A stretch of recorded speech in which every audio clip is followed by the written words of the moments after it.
Hello दोस्तों, नमस्कार, good evening. आप सभी का बहुत बहुत स्वागत है। तो चलिए दोस्तों, आज की क्लास हम लोग शुरू करें। फटाफट सभी लोग आ जाइए। और आज हम देखेंगे ज्योग्राफी। ठीक है, आज बहुत इंपॉर्टेंट सेशन है आपका ज्योग्राफी का। और ये ज्योग्राफी आपका 6 से लेकर के 12 क्लास तक आपका वेरी वेरी इंपॉर्टेंट है ना। जो 6 to 8 एग्जाम देने वाले हैं, या फिर 9-10th एग्जाम देने वाले हैं, या फिर 11-12th एग्जाम देने वाले हैं ज्योग्राफी के लिए, उनके लिए ये टेस्ट बहुत ही इंपॉर्टेंट है। क्योंकि यहाँ पर टोटल हम 80 सवाल अभी देखेंगे, और 80 सवाल आपका ज्योग्राफी का यहाँ पर हम लेकर के आए हैं, जो क्लास 6 से लेकर के 12 क्लास तक एनसीईआरटी बेस्ड आपका क्वेश्चन यहाँ पर दिया गया है। बहुत इंपॉर्टेंट सेशन होगा, तो पूरा वीडियो देखना है। 1 घंटे सवा घंटे के लगभग यहाँ पर क्लास होगी। टोटल 80 सवाल हम लोग देखेंगे, तो लास्ट तक आप लोग देखिएगा। और जो भी आपका आंसर होगा, है ना, तो आप लोग अपना ऑप्शन चूज करते चलिएगा कि ए होगा, बी होगा, सी होगा ना। अपना जवाब देते चलना है, ठीक है। और जो भी मैं बीच बीच में सवाल करते चलूंगा, तो वो भी आपको बताते चलना है। तो चलिए दोस्तों, शुरू करते हैं। और देखिए, हमारे यहाँ बीपीएससी सेकेंड फेज की आपका नोट्स आपको उपलब्ध हो जाएगा 6 से लेकर के आपका 10 क्लास तक। 6 to 10 आपका सामाजिक विज्ञान, जिसमें हिस्ट्री, ज्योग्राफी, पॉलिटी, इकोनॉमिक्स चारों सेक्शन 6 to 8 के लिए, और 9-10th के लिए आपको चैप्टर वाइज यहाँ पर नोट्स बनाया गया है। और एमसीक्यू नोट्स आपको बनाया गया है। एमसीक्यू नोट्स आपको मिल जाएगा। ये नंबर आपको दिया गया है, आप इस नंबर पे कांटेक्ट कर सकते हैं। ये हमारा व्हाट्सएप नंबर है 7857824310, है ना। इसमें कैसे आपको दिया जाएगा, तो 351 मात्र इसमें चार्ज है। 351 इसमें चार्ज आपको लगेगा। यही नंबर आपका फोन पे, गूगल पे भी नंबर है। इसी नंबर पे आपको पे करना होगा, और इसी नंबर व्हाट्सएप पे आपको मैसेज करना है। फिर आपको ग्रुप में ऐड कर दिया जाएगा। एक बीपीएससी सेकेंड फेज का अलग ग्रुप है ना। उसमें बहुत सारे लोग जुड़े हैं, जो लोग पे किए हैं, और उनको पीडीएफ पर्सनली आपको दे दिया जाएगा। सारे पीडीएफ आपको पर्सनली मिल जाएगा। और उसके बाद फिर डेली बाई डेली जैसे जैसे टेस्ट होते जाएगा, आपको प्रोवाइड कराते जाएंगे। तो चलिए शुरू करते हैं। आज का 23 नंबर आज देखिए टेस्ट होने वाला है। इसके पहले दोस्तों टोटल 22 टेस्ट आपका हो गया है। अगर नहीं देखे हैं 22 टेस्ट ना, तो आप जाकर के देखिए। वहां पर आपको हिस्ट्री है, ज्योग्राफी, पॉलिटी, इकोनॉमिक्स, सभी का अलग अलग टेस्ट आपको करवाया गया है। टोटल अभी 23 टेस्ट में आज 23वां टेस्ट है, जो आपका 6 to 8, 9, 10th, 11, 12th के लिए भी आपका इंपॉर्टेंट है। ठीक है, क्योंकि आज हम लेकर के आए हैं ज्योग्राफी। कल हिस्ट्री करवाए थे, हिस्ट्री का बहुत टेस्ट करवा दिए हैं। पॉलिटी का देखिए अभी ज्यादा टेस्ट नहीं करवाया है, पॉलिटी का भी आपका टेस्ट स्टार्ट होने वाला है। इकोनॉमिक्स का भी हम 1-2 करवाए हैं, उसका और भी हम करवाएंगे अभी। ठीक है, और ये एनसीईआरटी पर आपको आधारित है। तो वीडियो को एक बार सभी लोग लाइक कर दीजिएगा, और चैनल पर नए होंगे तो सब्सक्राइब भी कर लेना है, ताकि आने वाला हर एक वीडियो का नोटिफिकेशन आपको मिलता रहे। तो आज का पहला सवाल दोस्तों आपके स्क्रीन पे आ चुका है ना। पहला सवाल है कि किस विद्वान ने भूगोल शब्द का सर्वप्रथम प्रयोग किया था। भूगोल का सबसे पहले किसने प्रयोग किया था, बताइए आप लोग। ऑप्शन दिया गया हेरोडोटस, गैलीलियो, इराटोस्थनीज, अरस्तु। फर्स्ट का आंसर क्या होगा आपका। भूगोल का सबसे पहले जो प्रयोग किया गया था, वो इराटोस्थनीज के द्वारा प्रयोग किया गया था। मैं ज्यादा समय आप लोग का नहीं दूंगा, है ना। आप लोग फटाफट आप लोग क्वेश्चन में पढ़ूंगा, ऑप्शन पढ़ूंगा, और 2 से 3 सेकंड में आपको आंसर बता दूंगा। आप लोग भी अगर समय है तो आप लोग अपना कमेंट भी करते चलिएगा, क्योंकि दोस्तों यहाँ पर ज्यादा वीडियो लंबा हम नहीं करेंगे, है ना। फटाफट हम लोग यहाँ पर टेस्ट के रूप में इसको करते चलेंगे, ठीक है। और आप लोग अपना लास्ट में ये भी बताइएगा कि कितना आपने सही किया है, ठीक है। दूसरा नंबर सवाल देखते हैं कि क्षोभ मंडल में अधिकतर मौसमी घटनाएं इसलिए घटित होती है। क्षोभ मंडल जो हमारा है ना, तो इसमें अधिकतर क्या होता है, तो मौसमी घटनाएं होती है, ठीक है। अधिकतर मौसमी घटनाएं इसलिए घटित होता है। क्यों घटित होता है भाई क्षोभ मंडल में सभी मौसमी घटनाएं, है ना। जैसे कि आपका आंधी तूफान हो, इसी में आपको देखने को मिलेगा, है ना। ओलावृष्टि इसी में देखने को मिलेगा, ठीक है। सारी घटनाएं आपको क्षोभ मंडल में ही होती है। आखिर क्यों, कारण क्या है।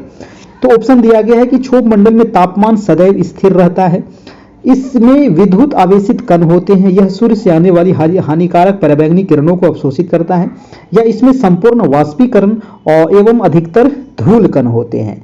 तो इसका देखिए राइट आंसर हो जाएगा दोस्तों आपका डी नंबर बिल्कुल सही है, क्योंकि इसमें क्या होता है, वाष्पीकरण होता है, और इसमें अधिकतर धूल कण होते हैं, जिसके वजह से ये सारे इसमें मौसमी घटनाएं के कारण बनता है। आपका ऑप्शन नंबर डी आपका यहाँ से बिल्कुल सही हो जाएगा। अगला सवाल है आपका 3rd नंबर। 3 नंबर है कि निम्नलिखित में से कौन सा प्रदेश वर्ष भर पछुआ हवाओं से वर्षा प्राप्त करता है। देखिए वर्ष भर यानी कि सालों भर पछुआ हवाओं से वर्षा प्राप्त करता है दोस्तों, वो कौन सा प्रदेश है। दक्षिण पश्चिम ऑस्ट्रेलिया है, ईरान एवं इराक है, दक्षिण अफ्रीका है, दक्षिणी चिली है। देखिए मैं स्टार्टिंग में ही आप लोग को बता दिए थे कि ये जो टेस्ट है ये आपका 6 to 8 के लिए भी है, 9 to 10th के लिए भी है, और आपका 11 to 12th के लिए भी है। इसके अलावे जो सक्षमता परीक्षा अभी होने वाली है बीपीएससी बिहार बोर्ड के द्वारा, वो भी देख सकते हैं इस वीडियो को, क्योंकि समान अध्ययन तो आपको यहाँ से भी क्वेश्चन पूछा जा सकता है। ठीक है, तो क्वेश्चन कह रहा है कि कौन सा जो प्रदेश है दोस्तों वो सालों भर पछुआ हवाओं से वर्षा प्राप्त करता है, वो प्रदेश हो जाएगा दक्षिणी चिली। ठीक है, दक्षिणी चिली जो है ये सालों भर पछुआ हवाओं से वर्षा प्राप्त करता है। चिली दोस्तों ये तांबा के लिए उत्पादन के लिए फेमस माना जाता है, चिली है ना। सबसे अधिक तांबा का उत्पादन अगर पूछा जाए कि किस देश में होता है तो वो चिली में होता है। चिली का नाम ही, चिली मतलब क्या होता है, मिर्च होता है। और इसकी जो आकृति है चिली की, है ना, चिली का जो मानचित्र है वो भी आपको मिर्च की तरह देखने को मिलेगा, इस प्रकार से लंबा आपको। ठीक है, और ये दक्षिण अमेरिका का एक देश है आपका। अगला प्रश्न है 4 नंबर दोस्तों की निम्नलिखित युग्मों में से कौन से समुद्री जल में अधिक लवणता के लिए उत्तरदायी है। अब देखिए समुद्र का जो जल कैसा होता है, खारा होता है, लवण होता है, तो आखिर समुद्र का जल लवण होने के लिए उत्तरदायी कारक क्या क्या होते हैं।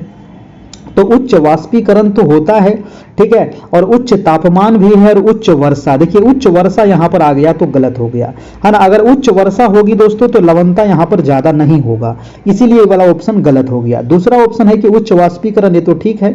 उच्च तापमान भी है, ये भी ठीक है। जब उच्च वाष्पीकरण होगा तो तापमान ऊंचा रहेगा, तभी तो उच्च वाष्पीकरण होगा। और निम्न वर्षा, ये वाला ऑप्शन आपका बिल्कुल सही होना चाहिए, क्योंकि यहाँ पर वर्षा भी बहुत कम हो रही है, ठीक है, और तापमान भी बहुत ज्यादा है, वाष्पीकरण भी बहुत ज्यादा है, तो पानी कैसा होगा, खारा होगा। सी नंबर ऑप्शन कह रहा है निम्न वाष्पीकरण, ये तो ऐसे ही गलत हो जाएगा, ये भी गलत हो जाएगा। बी नंबर ऑप्शन आपका क्या होगा, बिल्कुल सही हो जाएगा।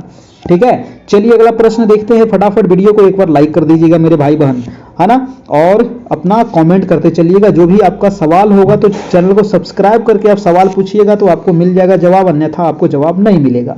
निम्नलिखित में से कौन सा समुद्री धाराओं को अपवर्तित करने के कारक नहीं है। देखिए समुद्र की धाराएं, है ना, समुद्री जो धाराएं होती है वो हमेशा बहते रहती है ना, समुद्र में पानी स्थिर नहीं है, वो हमेशा बहते रहती है, ठीक है ना। तो ये समुद्री जो धाराएं हैं दोस्तों, इसको अपवर्तित करने वाला कारक कौन सा नहीं है, ये पूछ रहा है। कौन सा जो कारक यहाँ पर नहीं है अपवर्तित करने वाला, तो ऑप्शन दिया गया है तट रेखा से दिशा एवं आकृति, समुद्र से ज्वारीय, समुद्र में ज्वारीय लहरें, इससे तो आपका परिवर्तित होता है तरंगे, है ना, नहीं पूछ रहा था, ध्यान रखिएगा, है ना। समुद्र में जो ज्वारीय तरंगे आती है इससे दिशाएं परिवर्तित होती है, सही है। तटीय तलीय स्थलाकृति, इससे भी प्रभावित होता है।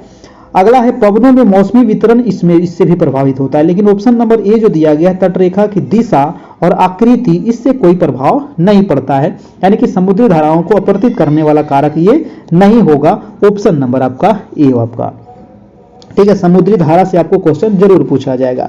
समुद्री धारा में आपको ठंडी जलधारा, गर्म जलधारा आपको याद रखना पड़ेगा। जैसे गल्फ स्ट्रीम हो गया गर्म जलधारा, है ना, लेब्राडोर हो गई आपकी ठंडी जलधारा, केनारी हो गई आपकी ठंडी जलधारा। तो बहुत सारी जलधाराएं हैं जिसको आपको याद रखना पड़ेगा, कौन सी ठंडी है कौन सी गर्म है आपका।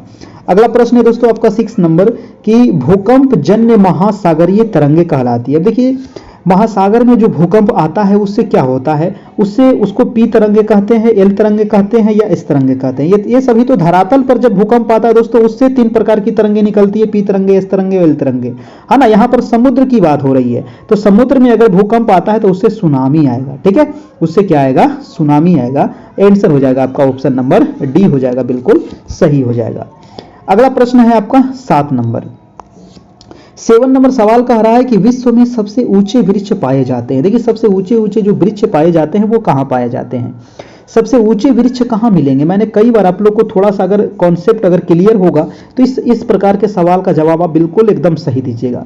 सबसे ऊंचे वृक्ष मैंने बताया था ना कि ये जो पश्चिमी घाट पर्वत है और जो नॉर्थ ईस्ट वाला जो क्षेत्र है और जो अंडमान निकोबार द्वीप समूह है दोस्तों, यहाँ पर किस प्रकार के वृक्ष पाए जाते हैं, तो सदाबहार वन पाए जाते हैं, ठीक है। सदाबहार वन वहीं पे पाया जाएगा दोस्तों जहां पर सालों भर बारिश होगी, सालों भर गर्मी होगा आपका, ठीक है, और सालों भर बारिश होगी आपका। तो यहाँ पर देख लीजिए ऑप्शन में दिया गया है भूमध्य सागरीय में नहीं होगा आपका ऊंचा वृक्ष। ऊंचा वृक्ष कहाँ होगा दोस्तों, है ना, तो यहाँ समशीतोष्ण में भी नहीं होगा, उष्णकटिबंधीय पर्णपाती में भी नहीं होगा, तो यहाँ क्या होगा, विषुवतीय जीवों में हो जाएगा। यहीं पर ऑप्शन अगर आपको दे सकता था उष्णकटिबंधीय सदाबहार वन भी आपको यहाँ पर ऑप्शन में दिया जा सकता था। आंसर यहाँ पर बिल्कुल हो जाएगा, ए नंबर आपका सही हो जाएगा। अगला प्रश्न है आपका 8 नंबर। 8 नंबर है कि चतुर्थ महाकल्प में प्लीस्टोसिन काल के अंत से आज पर्यंत लगभग 1 लाख वर्षों की अवधि वाला नवीनतम भूवैज्ञानिक काल क्या कहलाता है? देखिए काल भी जो है ना आपको 11th क्लास में पढ़ना है दोस्तों। ये जो आपको दिया गया ना क्वेश्चन, ये 11th से क्वेश्चन आपको लिया गया है कि चतुर्थ महाकल्प में प्लीस्टोसिन काल के अंत में कह रहा है कि आज पर्यंत लगभग 1 लाख वर्षों की अवधि वाला नवीनतम भूवैज्ञानिक काल जो कहलाता है उसको कहते हैं होलोसिन, है ना। उसको क्या कहते हैं? 1 लाख वर्षों की अवधि वाला नवीनतम जो भूवैज्ञानिक काल है उसको होलोसिन काल कहा जाता है। ये सिंपल आपसे पूछ लेगा, आपको सिंपल पूछ लेगा। 1 लाख जैसे 1 करोड़ दे देगा कभी, उसको कौन सा काल कहा जाता है? यहाँ पर पूछ लिया दोस्तों 1 लाख वर्षों की अवधि वाला जो नवीनतम भूवैज्ञानिक काल है इसको होलोसिन काल कहते हैं। ऑप्शन नंबर आपका डी हो जाएगा। ये पूरा चार्ट बना करके आपको 11th क्लास में आप देखिएगा तो उसमें आपको दिया गया है, आपको सारा चार्ट मिल जाएगा, सभी काल का एक जगह दिया गया है। अगला प्रश्न आप देखिएगा 9 नंबर सवाल कह रहा है कि प्रादेशिक उपागम का प्रवर्तन किस भूगोलवेत्ता द्वारा किया गया था? देखिए प्रादेशिक उपागम का प्रवर्तक, है ना, ये जो भूगोलवेत्ता है, प्रवर्तक जो भूगोलवेत्ता है, ये आपको एग्जाम में जरूर पूछा जाएगा। प्रादेशिक उपागम के प्रवर्तक कौन है? तो ऑप्शन दिया गया है कार्ल रिटर, हम्बोल्ट, कांट या फिर हेटनर। तो प्रादेशिक उपागम के जो प्रवर्तक हैं ये हो जाएंगे कार्ल रीटर। कौन हो गए भाई साहब? कार्ल रीटर हो जाएंगे। ऑप्शन नंबर आपका ए हो जाएगा, बिल्कुल सही हो जाएगा। ठीक है, और ये दोस्तों आपको दिया गया है कि यहाँ पर बीपीएससी जो सेकेंड फेज है उसकी आपको एनसीईआरटी 6 से लेकर के 10 क्लास तक एमसीक्यू नोट्स अगर आपको उपलब्ध यहाँ पर हो जाएगा। ये नंबर है और 6 to 8 और 9 10th के लिए मेन रूप से आपको बनाया गया है ना, जहां आपको एनसीईआरटी बेस्ड ये अधिकतर क्वेश्चन है। देखिए आपको एग्जाम में जो है ना एनसीईआरटी पर ही क्वेश्चन पूछा जाता है दोस्तों, क्योंकि दोनों तो सेम ही है ना। एनसीईआरटी पढ़िए, एससीईआरटी पढ़िए। एससीईआरटी में बस एक आध चैप्टर ज्यादा दिया होगा, चाहे एनसीईआरटी में ज्यादा दिया होगा। दोनों में 90% जो सिलेबस है वो बिल्कुल सेम है। एनसीईआरटी में यह है कि अपडेट रहता है, एससीईआरटी में अपडेट नहीं रहता है। तो एग्जाम के व्यू से आप एनसीईआरटी को फॉलो कीजिएगा तो ज्यादा अच्छा रहेगा आपको। ठीक है ना। चलिए अगला प्रश्न हम देख लेते हैं। आपका प्रश्न नंबर है आपका 10 नंबर सवाल का आ रहा है कि निम्नलिखित में से कौन सी एक प्रक्षेप में मापक 45 डिग्री अक्षांश पर सही होता है? तो 45 डिग्री अक्षांश पर सही होता है ना। एक प्रक्षेप में मापक 45 डिग्री, इसका आंसर हो जाएगा गाल प्रक्षेप। याद रखिएगा गाल प्रक्षेप इसको कहा जाता है। ठीक है, ऑप्शन नंबर यहां से बी हो जाएगा, बिल्कुल सही। अगला प्रश्न है कि सौर मंडल का सबसे चमकीला ग्रह कौन सा है? देखिए सौर मंडल का चमकीला तो ये तो सबको याद होगा, वो है आपका शुक्र ग्रह। ठीक है, शुक्र ग्रह के दोस्तों कोई भी उपग्रह नहीं है। वैसे 2 ग्रह हैं जिसके कोई भी उपग्रह नहीं है, एक तो बुध है और एक शुक्र है जिसके कोई भी उपग्रह नहीं है आपका। ठीक है, लेकिन जो शुक्र ग्रह है दोस्तों इसकी परिक्रमा कैसे है ना, जितनी भी ग्रह घूमती है वो पश्चिम से पूर्व घूमती है, लेकिन शुक्र ग्रह और एक है आपका अरुण ग्रह, ये दोनों ग्रह की जो परिक्रमाएं हैं वो आपको पूर्व से पश्चिम है। ये भी आपको ध्यान में रखना होगा। ठीक है, क्योंकि ये उल्टा घूमता है आपको, है ना, ये उल्टा घूमता है।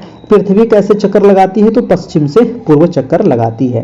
ठीक है, बुध का भी कोई उपग्रह नहीं है। सबसे गर्म ग्रह कौन सा है? तो वो भी शुक्र ही है आपका। ठीक है, पृथ्वी की भगनी, पृथ्वी का सुबह का तारा, भोर का तारा, हाँ सब शुक्र को ही कहा जाता है। मंगल के 2 उपग्रह है, पृथ्वी के मात्र 1 उपग्रह है आपका चंद्रमा आपका। अगला प्रश्न हम देखते हैं। आपका प्रश्न नंबर हो जाएगा 12 नंबर कि फुलानी जनजाति जो है वो किस देश में निवास करती है? देखिए नाम जबरदस्त है आपका, फुलानी, है ना, इसको मार मार के फुला मत दीजिएगा, है ना। तो ये है फुलानी जनजाति, ये किस देश में निवास करती है? तो ये नाइजीरिया में निवास करती है। ठीक है, याद रखिएगा फुलानी जनजाति नाइजीरिया, ये हो जाएगा आपका नाइजीरिया। अगला प्रश्न है कि साइबेरिया का राख मृदा को किस नाम से जाना जाता है? देखिए साइबेरिया जो आपको रसिया में पड़ेगा दोस्तों, तो ये साइबेरिया का जो राख मृदा है, मिट्टी है ना, इसको किस नाम से जाना जाता है? तो इसको कहते हैं क्या? जल्दी से आप लोग अपना अपना जवाब देते चलिएगा। इसको कहा जाता है दोस्तों आपका पॉडजॉल मिट्टी। ठीक है, इसको क्या कहते हैं? पॉडजॉल मिट्टी कहा जाता है। ऑप्शन नंबर आपका ए हो जाएगा। अगला प्रश्न है आपका 14 नंबर कि अधिकतम जैव विविधता किस क्षेत्र में पाई जाती है? बहुत बढ़िया सवाल है। और ये तो क्वेश्चन आपके सभी के लिए है। अधिकतम जो जैव विविधता दिखेगा सवाना क्षेत्र में दिखेगा, बिल्कुल गलत है। स्टेपी में भी नहीं दिखेगा, प्रेरी में भी नहीं दिखेगा। मॉनसूनी प्रदेश जो होता है दोस्तों, यहाँ पर आपको सबसे ज्यादा जैव विविधता यानी कि जीवों की विविधता है ना, जीवों के विभिन्न प्रकार आपको यहाँ पर देखने को मिलेगा जब मॉनसूनी प्रदेश में, यानी कि यहाँ पर गर्मी भी ज्यादा होगा, यहाँ पर आपको बरसात भी ज्यादा होगा। अगला है कि चुकंदर का प्रमुख उत्पादक देश, कई बार पूछा गया प्रश्न है, याद रखिएगा। चुकंदर में है ना, आपको कपास में, आपको धान में, गेहूं में, ये आपको पूछ सकता है, जूट में, है ना, कौन से देश जो है प्रमुख उत्पादक है आपका। तो चुकंदर का जो प्रमुख उत्पादक है वो हो जाएगा दोस्तों रूस, है ना। चुकंदर का सबसे अधिक उत्पादन कहाँ होता है, तो रसिया में होता है। अगला प्रश्न है कि अखबारी कागज का प्रमुख उत्पादक देश कौन है। देखिए अखबारी कागज का प्रमुख उत्पादक ये आपको पता होगा कि चाइना है ना। अखबारी कागज जो आप पेपर पढ़ते हैं, ठीक है, तो वो जो अखबारी कागज है सबसे अधिक उत्पादन होता है आपका कहाँ, तो चीन में होता है दोस्तों। ऑप्शन नंबर ए हो जाएगा। गेहूं भी सबसे ज्यादा चीन में है ना, और चावल भी सबसे ज्यादा चीन में, है ना। अगला प्रश्न है आपका 17 नंबर, कह रहा है कि एशिया के किस देश की तटरेखा सर्वाधिक लंबी है। एशिया की किस देश की तटरेखा सर्वाधिक लंबी है, वेरी वेरी इंपॉर्टेंट सवाल है। इसमें अधिकतर लोग गलत करेंगे। इंडोनेशिया है, चाइना है, भारत है, फिलीपींस है ना। इसमें अधिकतर लोग गलत करेंगे, क्या मारेंगे, चाइना मार देंगे, जो चाइना 100% गलत है। चाइना ठीक है, चाइना बड़ा है, लेकिन इसका सर्वाधिक तटरेखा लंबी नहीं है। सर्वाधिक तटरेखा अगर लंबी की हम बात करें तो वो हो जाएगा इंडोनेशिया, ठीक है। सबसे अधिक द्वीपों वाला देश कौन सा है, तो इंडोनेशिया है दोस्तों, है ना। बहुत सारे द्वीपों से मिलकर के बना हुआ है, छोटे छोटे। अगला प्रश्न है कि कोयला एवं इस्पात नगर किसे कहा जाता है। जी हाँ, आखिर इसको कहा क्यों जाता है, क्योंकि यहाँ पर बहुत अधिक मात्रा में कोयला और इस्पात का उत्पादन होता है, इसलिए इसको कहा जाता है कोयला और इस्पात नगर। और वो नगर है पिट्सबर्ग, ठीक है। वो नगर कौन सा है, पिट्सबर्ग है, यूएसए का है पिट्सबर्ग आपका। कहाँ ये पड़ता है, यूएसए में पड़ता है। अगला सवाल देखिएगा आपका सवाल नंबर 19 नंबर। फटाफट आप लोग अपने मन में भी जवाब दे सकते हैं, और कमेंट अगर करना चाहे तो कमेंट कर करके भी जवाब दे सकते हैं, अन्यथा अगर आराम से आप सो करके देख रहे हैं तो आराम से मन में भी जवाब आप देते चलिएगा, है ना, ताकि आपको याद हो जाएगा दोस्तों, ठीक है ना। चलिए अगला प्रश्न है कि संयुक्त राज्य अमेरिका में पेट्रोलियम के लिए कौन सा क्षेत्र विख्यात है। जी हाँ, तो अमेरिका में पेट्रोलियम उत्पादन होता है, बहुत अधिक मात्रा में होता है। और अमेरिका में जो पेट्रोलियम का उत्पादन होता है वो कौन सा क्षेत्र हो जाएगा, मैं ऑप्शन देखिए नहीं पढ़ रहा हूँ, है ना, मैं फटाफट आंसर करते चल रहा हूँ। इसका जो आंसर हो जाएगा वो गल्फ तटीय क्षेत्र हो जाएगा। ऑप्शन नंबर हो जाएगा आपका बी, गल्फ तटीय जो क्षेत्र है अमेरिका का, यहाँ पर पेट्रोलियम का क्षेत्र पाया जाता है। नेक्स्ट है आपका 20 नंबर की संयुक्त राज्य अमेरिका में तांबा के लिए कौन सा क्षेत्र विख्यात है। दोस्तों देखिए, तांबा आपको बताया था कि सबसे अधिक होता है चिली में, है ना, लेकिन अमेरिका का वो कौन सा क्षेत्र है जहां पर तांबा सबसे अधिक उत्पादन होता है, तो वो क्षेत्र हो जाएगा आपका एरिजोना प्रदेश, ठीक है। एरिजोना ऑप्शन नंबर हो जाएगा आपका बी, एरिजोना प्रदेश, अमेरिका का एरिजोना, अमेरिका का एरिजोना, अगर विश्व में कहे तो चिली। अगला प्रश्न है आपका 21 नंबर। 21 कह रहा है कि हवाई द्वीप ज्वालामुखी के लिए जाना जाता है, ठीक है। हवाई द्वीप जो है ये अमेरिका के अंतर्गत आता है, और ये ज्वालामुखी के लिए जाना जाता है क्योंकि यहाँ पर दोस्तों आपको हमेशा ज्वालामुखी फटते हुए देखने को मिलेगा आपको। तो हवाई द्वीप जो है ये ज्वालामुखी के लिए जाना जाता है। क्यों ये जाना जाता है, क्योंकि दोस्तों यहाँ पर अंतरा प्लेट ज्वालामुखी फटता है, इस वजह से अंतरा प्लेटी ज्वालामुखी यहाँ पर है, क्योंकि सभी प्लेटों क्या होती है यहाँ पर आकर के टकराती है, और इसके वजह से यहाँ पर ये सारी क्रियाएं आपको देखने को मिलता है। ऑप्शन नंबर यहाँ से ए हो जाएगा, बिल्कुल सही हो जाएगा आपका।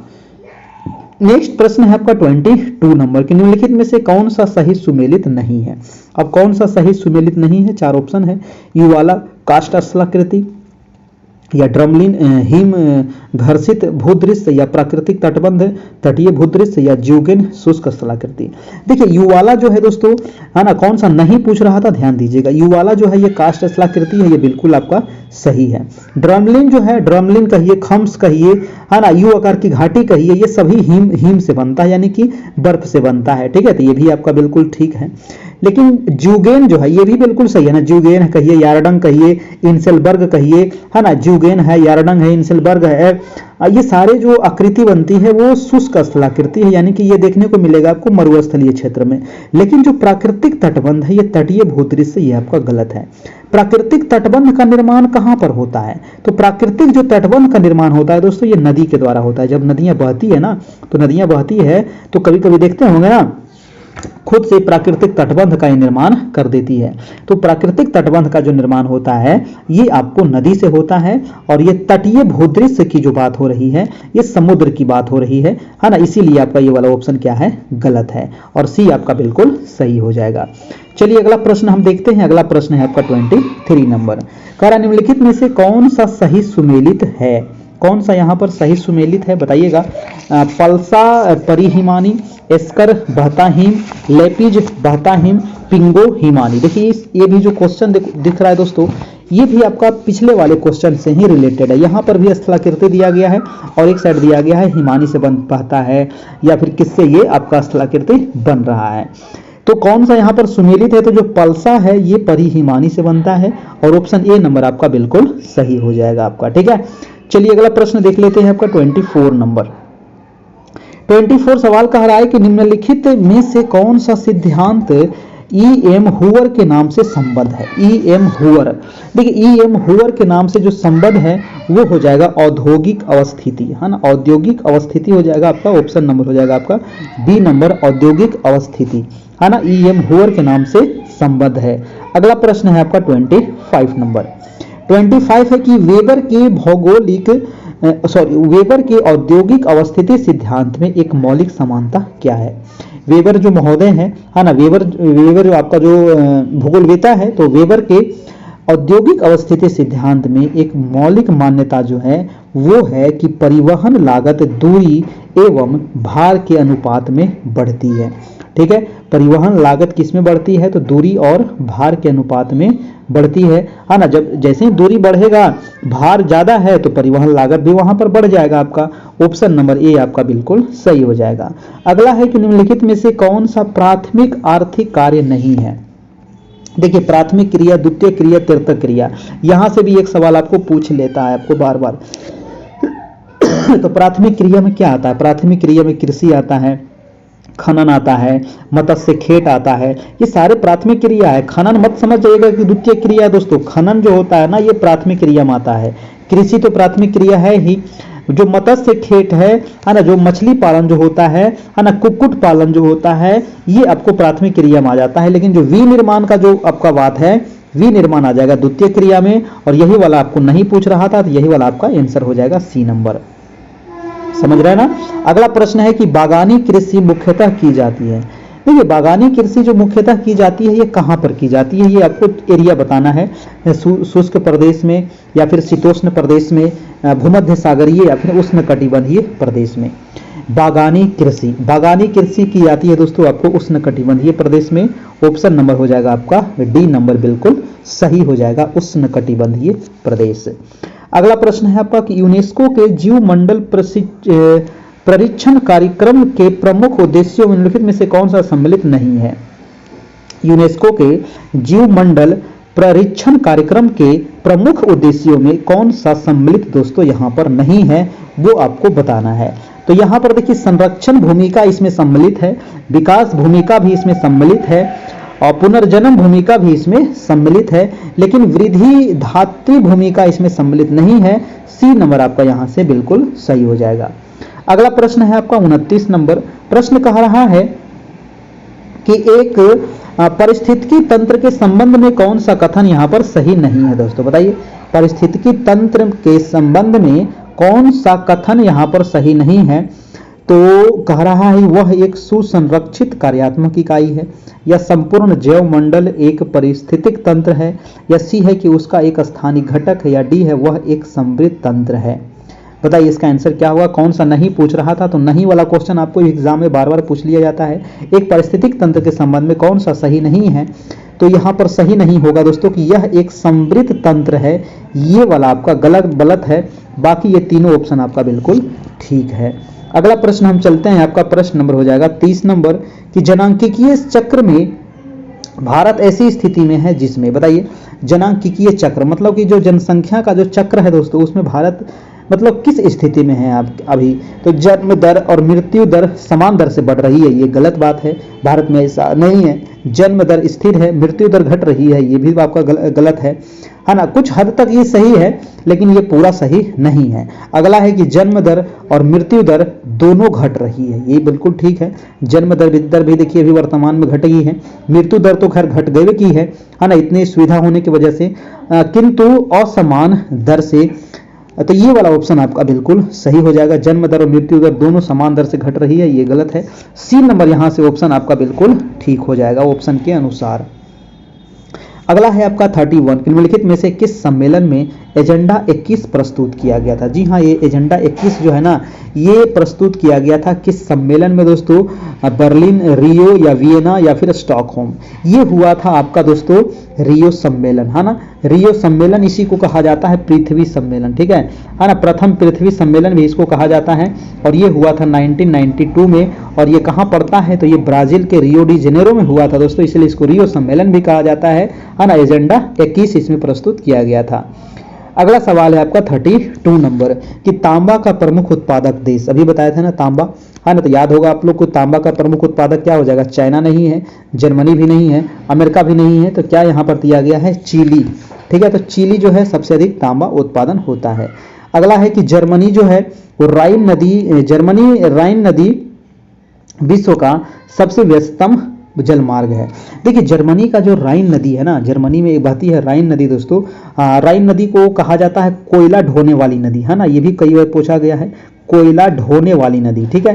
क्योंकि इस नदी में दोस्तों कोयला बहुत अधिक मात्रा में उत्पादन होता है इस नदी घाटी क्षेत्र में। जैसे कि दामोदर नदी घाटी जो क्षेत्र है वो किस लिए प्रसिद्ध है? वो कोयला के लिए प्रसिद्ध है, दामोदर वाला आपका, ठीक है। तो उसी प्रकार से दोस्तों आपका ये भी है आपका, ठीक है, जर्मनी का राइन नदी। तो ये जो विश्व का क्या है? पहला सबसे व्यस्तम जलमार्ग है। ये क्वेश्चन बहुत इंपॉर्टेंट है, याद रखिएगा, जर्मनी का राइन नदी। अगला सवाल है आपका सवाल नंबर 34, ठीक है। जर्मनी का उसको रूर प्रदेश भी कहा जाता है, राइन नदी को। निम्नलिखित में से कौन सा सुमेलित यहाँ पर नहीं है? तो ऑप्शन है कि डुलुथ, सुपीरियर, शिकागो, मिशिगन झील, डेट्रॉयट, इरी झील या फिर टोरंटो ओंटारियो झील। तो कौन सा सुमेलित नहीं है दोस्तों? तो यहाँ पर डेट्रॉयट जो है ये इरी झील के पास नहीं है, ये आपका सुमेलित नहीं है। सी नंबर यहाँ से बिल्कुल सही हो जाएगा। अगला है आपका 35 नंबर की विश्व का सबसे बड़ा कहवा उत्पादक देश। कहवा माने कॉफी, ठीक है। तो सबसे ज्यादा जो कॉफी होता है कहाँ होता है? अगर चाय की बात करें तो चाय होता है चीन में, है ना। चाय की बात करें तो चीन में। और दूध कहाँ होता है? तो दूध होता है आपका भारत में, ठीक है। तो दूध आ जाएगा भारत से, चीनी चाय आ जाएगा चाइना से, और दोनों मिलाकर के क्या बनेगा? चाय बनेगा, ठीक है। तो यहाँ पर आंसर हो जाएगा दोस्तों ब्राजील, है ना। कहवा जो सबसे ज्यादा होता है वो ब्राजील में होता है, याद रखिएगा, ठीक है। यदि कहवा माने कॉफी, है ना। और यहाँ पर दोस्तों आपको अगर आपको एनसीईआरटी का नोट्स चाहिए, ठीक है, एमसीक्यू नोट्स आपको यहाँ पर उपलब्ध किया गया है सभी लोगों के लिए, आपको बिल्कुल मिल जाएगा। सेकेंड फेज के लिए एनसीईआरटी 6 लेकर के 10 क्लास तक एमसीक्यू नोट्स आपको उपलब्ध हो जाएगा। ये नंबर आपको 78 है 57824310, ये आपको व्हाट्सएप है, व्हाट्सएप पर ही आपको मिल जाएगा। शुरू से लेकर के अंत तक ये चैप्टर वाइज बनाया गया है, हमारे द्वारा खुद हम बनाए हैं इसको। बहुत मेहनत लगा है, लिखे हैं, टाइप करे हैं, बहुत मेहनत लगा इसको बनाने में, है ना। बहुत अच्छे तरीके से जो भी इंपॉर्टेंट क्वेश्चन है जो बार बार पूछा जाता है, ठीक है, जो पूछा गया सवाल है वो भी इसमें इंक्लूड है ना। और जो इंपॉर्टेंट है वो भी इंक्लूड है, जो पूछने की संभावना है वो भी इसमें इंक्लूड हम किए हैं आपको, ठीक है। तो इसको आप लेने के लिए इस नंबर जो मैसेज आप कर सकते हैं व्हाट्सएप पर, और इसमें मात्र 351 आपको चार्ज लगेगा, है ना। यही नंबर आपको फ़ोन पे गूगल पे भी है, जहां आपको पे करके व्हाट्सएप कीजिएगा, आपको सारे मटेरियल प्रोवाइड करा दिया जाएगा। और डेली जो टेस्ट होता है इसका भी आपको पीडीएफ ग्रुप में ही मिलता रहेगा। तो चलिए देखते हैं हम आज का अगला सवाल। निम्नलिखित में से कौन सा सुमेलित यहाँ पर नहीं है? कौन सा सुमेलित नहीं है दोस्तों? आपके 4 ऑप्शन दिख रहे हैं, ब्राजील, इटावीरा, जर्मनी, साइलेसिया, रूसी संघ क्रीवाइराग या फिर स्वीडन किरूना। तो कौन सा यहाँ पर सुमेलित नहीं होगा? ऑप्शन हो जाएगा रूसी संघ क्रीवाइराग, ये वाला संबंधित आपका नहीं है, ठीक है, यहाँ से सी हो जाएगा। अगला प्रश्न हम देखते हैं कि चेना कृषि की जाती है। देखिए जो झूम की कृषि है ना, इसको बहुत अधिक नामों से जाना जाता है, जैसे चेना इसी को कहते हैं, झूम की कृषि को ही। और चेना जिसको ना कहा जाता है कहाँ पर? तो ये श्रीलंका में दोस्तों इसको चेना कहते हैं ना, श्रीलंका में इसको क्या कहते हैं? चेना के नाम से जाना जाता है। ऑप्शन नंबर हो जाएगा आपको बी नंबर। तो चेना कृषि कहाँ की जाती है? श्रीलंका में की जाती है। अगला प्रश्न है कि डोनेट्स बेसिन कोयला क्षेत्र किस देश में है। देखिए डोनेट्स नाम ही है डोनेट्स, तो यहाँ पर लोग डोनेट करते हैं, याद रखिएगा है ना, डोनेट से, तो वो हो जाएगा यूक्रेन। डोनेट्स बेसिन कोयला क्षेत्र कहाँ पड़ता है, तो यूक्रेन में भी, यूक्रेन युद्ध भी चल रहा था, तो उस हिसाब से आप इसको ध्यान रखिएगा। तो डोनेट्स बेसिन कोयला क्षेत्र यूक्रेन दोस्तों याद रखना है। अगला प्रश्न है आपका 39 नंबर। 39 कह रहा है कि विश्व के किस क्षेत्र में मंगोलायड प्रजाति को सर्वाधिक सांद्रता पाई जाती है। देखिए मंगोलायड प्रजाति आपको भारत में कहाँ मिलेगा, तो ईस्ट वाला, नॉर्थ ईस्ट का जो है ना आपको 7 सिस्टर, वहाँ पर आपको मंगोलायड प्रजाति के लोग आपको मिलेंगे। तो मंगोलायड यहाँ पर विश्व स्तर पर पूछ रहा है दोस्तों, तो भारत में कहाँ है, तो भारत में है दोस्तों आपको पूर्वी छोर में, है ना, यानी कि नॉर्थ ईस्ट वाला में। तो विश्व में कहाँ पर होगा, तो विश्व में भी तो पूर्वी एशिया में होगा, है ना, विश्व में भी तो पूर्वी एशिया होगा। आपका ऑप्शन नंबर यहाँ पर डी हो जाएगा, बिल्कुल सही हो जाएगा। अगला प्रश्न देखिएगा आपका 40 नंबर। 40 नंबर सवाल है कि संयुक्त राज्य अमेरिका में अंगूर एवं नींबू वंशीय फलों के उत्पादन हेतु प्रसिद्ध सेक्रामेंटोस जुआकिन घाटी कहाँ स्थित है। देखिए ये जो सवाल है दोस्तों, ये नींबू वंशीय फल, देखिए नींबू वंशीय फल जो पाया जाता है ये भूमध्य सागरीय जलवायु क्षेत्र में आपको देखने को मिलेगा। जैसे कि भूमध्य सागरीय जलवायु यानी कि भूमध्य सागर जो है ना, उस प्रकार की जलवायु जहां जहां होगी तो वहां पर आपको नींबू वंशीय फल का उत्पादन आपको देखने को मिलता है। और ये ऑप्शन में हो जाएगा कैलिफोर्निया। और कैलिफोर्निया कहाँ है दोस्तों, तो यूएसए के, है ना, यूएसए के कैलिफोर्निया जो है वहां पर अंगूर यानी कि जो खट्टे फल होते हैं वो भूमध्य सागरीय जलवायु क्षेत्र में पाए जाते हैं, यानी कि ऑप्शन नंबर हो जाएगा सी नंबर आपका। 41 सवाल कह रहा है कि निम्नलिखित में से किस में भूमध्य सागरीय जलवायु नहीं पाई जाती। अभी देखिए वही सवाल आया, तो भूमध्य सागरीय जलवायु कैलिफोर्निया में पाई जाती है, तब तो यहाँ पर नींबू और खट्टे फल यहाँ पर उत्पादन हो रहा है। जहाँ पर भूमध्य सागरीय जलवायु होगी वहाँ पर खट्टे फल का उत्पादन होता है, नींबू है, संतरा है, आपका अंगूर है ना, तो ये खट्टे फल का उत्पादन होगा आपका। तो भूमध्य सागरीय कैलिफोर्निया तो नहीं होगा, क्योंकि यहाँ पर कैलिफोर्निया अभी आंसर आपका हो गया है, ठीक है, तो ये तो गलत हो गया। कैलिफोर्निया साइप्रस में भी आपको भूमध्य सागरीय जलवायु नहीं है, ठीक है। इसका जो राइट आंसर हो जाएगा दोस्तों वो हो जाएगा आपका बोलीविया, ठीक है, बोलीविया में भूमध्य सागरीय जलवायु नहीं पाई जाती है। अगला प्रश्न है आपका 42 नंबर। 42 कह रहा है कि निम्नलिखित में से कौन सा सुमेलित नहीं है ना, यहाँ पर सुमेलित करना है, कौन सा सुमेलित नहीं है। एक्रोन कृत्रिम रबड़, ओसाका पोत निर्माण, मैग्नीटो गोर्स लोहा एवं इस्पात, बाकू तेल शोधक। जैसे एक साइड दिया गया है दोस्तों आपका जगह और एक साइड दिया गया है निर्माण के लिए प्रसिद्ध क्षेत्र। जैसे कि ओसाका जो है ना, ओसाका जापान में पड़ता है और इसको दोस्तों पोत निर्माण के लिए बहुत ही इंपॉर्टेंट है आपका ओसाका। ये कई बार एग्जाम में पूछा गया कि ओसाका किस लिए प्रसिद्ध है दोस्तों, पोत निर्माण, है ना। पोत मतलब पोतने वाला चीज नहीं है, पानी वाला जहाज की बात कर रहा है, ठीक है। तो ये तो आपका सही है। कौन सा नहीं है हमसे नहीं पूछ रहा था, नहीं हो जाएगा यहाँ पर कौन सा दोस्तों, तो एक्रोन जो है वो कृत्रिम रबड़ जो है ये नहीं है, ऑप्शन नंबर ए हो जाएगा आपका 42 का, ठीक है। 42 का आंसर क्या हो जाएगा, आंसर नंबर ए हो जाएगा। अगला प्रश्न है आपका 43 नंबर के निम्नलिखित में से कौन सा जो उद्योग है वो कील नगर में सर्वाधिक विकसित है। बताइए कील नगर में सबसे अधिक विकसित जो उद्योग है वो कौन सा है, कील नगर। तो ऑप्शन दिया गया है मोटर गाड़ी, लौह इस्पात, पोत निर्माण, वस्त्र उद्योग। कील में जो आपका प्रसिद्ध है दोस्तों वो हो जाएगा कौन सा, पोत निर्माण, ठीक है। पोत निर्माण यानी कि पानी वाले जहाज का निर्माण यहाँ पर बहुत अधिक मात्रा में होता है, पोत निर्माण। अगला प्रश्न है आपका 44 नंबर, कह रहा है ब्राजील की उच्च भूमि में कौन सा वन पाया जाता है। देखिए ब्राजील जो है दोस्तों ये आपका दक्षिण अमेरिका का सबसे बड़ा देश है, क्षेत्रफल में कह लीजिए, जनसंख्या में कह लीजिए। तो ब्राजील की जो उच्च भूमि है ना, मानते हैं कि ब्राजील ये है, तो ब्राजील का जो उच्च भूमि कहाँ पर है, अगर देखिएगा ब्राजील को दोस्तों तो इस प्रकार से है दक्षिण अफ्रीका आपका, ठीक है। दक्षिण अफ्रीका अगर इस प्रकार से है, नहीं इस प्रकार से नहीं है, मैंने गलत फिगर बना दिया, इस प्रकार से है दक्षिण अफ्रीका, इस प्रकार से थोड़ा सा देखने को मिलेगा आपको, है ना, इस प्रकार से। तो सबसे जो बड़ा जो देश है वो है आपका दक्षिण अफ्रीका। दक्षिण अफ्रीका के जो बीच वाला जो एरिया है ना, यहाँ पर उच्च भूमि है, ठीक है। इसलिए नदियाँ क्या बन जाती है, अमेजन नदी इस ओर बह जाती है आपका, ठीक है, बीच में है आपका उच्च भूमि। तो ये जो उच्च भूमि है वही सवाल है आपको कि ब्राजील की जो उच्च भूमि है कौन सा वन पाया जाता है यहाँ पर। तो यहाँ पर जो वन पाया जाता है वो है सवाना वन, है ना। कौन सा वन है, सवाना वन है। उच्च भूमि है ना, तो वहाँ पर आपको हर साल पानी भी नहीं पहुँच पाएगा, इसलिए वहाँ पर सवाना वन पाया जाता है, ठीक है। अगला प्रश्न है आपका निम्नलिखित में से कौन सा शुष्कतम महाद्वीप है।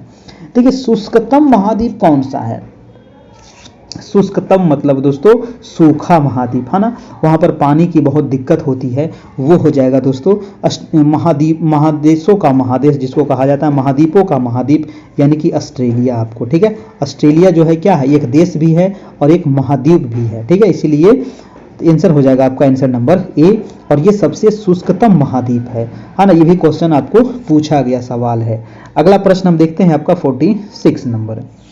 प्रश्न है कि विषुवत रेखा किस महाद्वीप को 2 बराबर भागों में बांटती है। देखिए हमारे ग्लोब पर दोस्तों 3 महत्वपूर्ण रेखाएं हैं। एक तो 0 डिग्री आपका विषुवत रेखा हो जाएगा, 23.5 डिग्री जो नॉर्थ है इसको कहते हैं कर्क रेखा, और 23.5 डिग्री जो साउथ है इसको कहते हैं मकर रेखा। ये 3 महत्वपूर्ण रेखाएं, इसके अलावा भी कुछ कुछ है जैसे कि आर्कटिक वृत्त है, अंटार्कटिक वृत्त है, आपका उत्तरी ध्रुव है, दक्षिणी ध्रुव है, ठीक है। लेकिन ये 3 आपका ज्यादा इंपॉर्टेंट है आपका, ठीक है। तो यहाँ पर हमसे पूछ रहा था विषुवत रेखा यानी कि 0 डिग्री जो है ये कौन सा महाद्वीप है जिसको 2 बराबर भागों में बांटता है, वो हो जाएगा अफ्रीका। आप देखिएगा वर्ल्ड के मैप पर तो अफ्रीका के बीचों बीच से है ना, लगभग अफ्रीका के बीचों बीच से ये रेखा आपको गुजरती है। ऑप्शन हो जाएगा ए नंबर। अगला हो जाएगा 47 नंबर दोस्तों की एटलस किस तरह का पर्वत है। देखिए एटलस पर्वत आपको देखने को मिलेगा कहाँ पे, जल्दी से हमें कमेंट करके बताइएगा। तो एटलस जो पर्वत है दोस्तों ये किस प्रकार का पर्वत है, मुर्दार है, ब्लॉक है, ज्वालामुखी है या फिर अवशिष्ट पर्वत है। तो मुर्दार पर्वत है, ये किस प्रकार का है, ये मुर्दार पर्वत हो जाएगा एटलस। जैसे कि आपको पूछे कि हिमालय, तो हिमालय किस प्रकार का पर्वत है, तो हिमालय भी दोस्तों आपको मुर्दार पर्वत है आपका। अगर पूछे एंडीज है ना, तो एंडीज किस प्रकार का पर्वत है, तो ये भी हो जाएगा आपका मुर्दार पर्वत है। अगर पूछे रॉकीज, तो रॉकी पर्वत दोस्तों ये किस प्रकार का, तो ये भी हो जाएगा मुर्दार पर्वत हो जाएगा आपका, ठीक है। ये सारे आपके मुर्दार पर्वत में आ जाते हैं। अगला प्रश्न हम चलते हैं, आपका प्रश्न नंबर है आपका 48 नंबर। प्रश्न है कि विश्व में कपास के 3 अग्रणी उत्पादक देश कौन कौन से हैं, वो भी अवरोही क्रम में आपको समझाना है। अवरोही मतलब क्या होता है, घटते क्रम। ये बहुत सारे लोग गलत कर देते हैं अवरोही और आरोही में, है ना। अवरोही बने घटते और आरोही मतलब बढ़ते। तो घटते का मतलब सबसे ज्यादा जहां पर उत्पादन होगा सबसे पहले हम उसको रखेंगे। तो सबसे अधिक उत्पादन कहां पे हो रहा है, अमेरिका में हो रहा है, ठीक है। तो अमेरिका सबसे पहले आ जाएगा, और उसके पहले जो चाइना है, भारत है, ये आपका गलत हो गया। अमेरिका के बाद हो जाएगा दोस्तों भारत, ये गलत है, चाइना होगा, उसके बाद आपका भारत होगा। ऑप्शन नंबर ए हो जाएगा, बिल्कुल सही हो जाएगा।